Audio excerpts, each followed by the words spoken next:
Hello, আজকে তোমাদের সাথে আমি একটা কুর্তির ডিজাইন শেয়ার করব।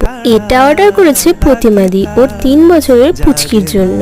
এই ধরনের কুর্তিতে এর আগেও আমি এঁকেছি, তোমাদের সাথে শেয়ারও করেছিলাম। সেটা নীল রঙের ছিল, মা মেয়ে বাবার কম্বো সেট ছিল। তো সেটা দেখেই পারমিতাদির পছন্দ হয়েছে, তাই ওর মেয়ের জন্য এটা অর্ডার করেছে। কিন্তু ডিজাইনটা পুরোটাই আমার হাতে ছেড়ে দিয়েছিল, বলেছিল আমাকে নিজের মতন করে কলকা দিয়ে পুরো কুর্তিটা ভরিয়ে দিতে, এটা কুর্তির নিচের অংশটা। তাই আমি নিজের মনের মতন করে যত পেরেছি কলকা দিয়ে পুরো কুর্তিটা ভরিয়ে দিয়েছি। আর বলেছিল একটু পদ্ম ফুলও অ্যাড করতে, তাই আমি নিচের দিকে বেশ কয়েকটা পদ্ম ফুলও এঁকেছি। তোমরাই বলো এই ডিজাইনটা কেমন লাগছে। লালের মধ্যে সাদা দিয়ে করাতে এমনিতেই খুব ভালো ফুটেছে। পুরো কুর্তিটাতে আমি অল ওভার কয়েকটা ছোট ছোট কলকাও দিয়েছি। এটা হাতের ডিজাইনটা। আর আমার করা এই কুর্তিটা তোমাদের কেমন লাগলো অবশ্যই কমেন্ট করে জানিও। আজকের মতো বাই।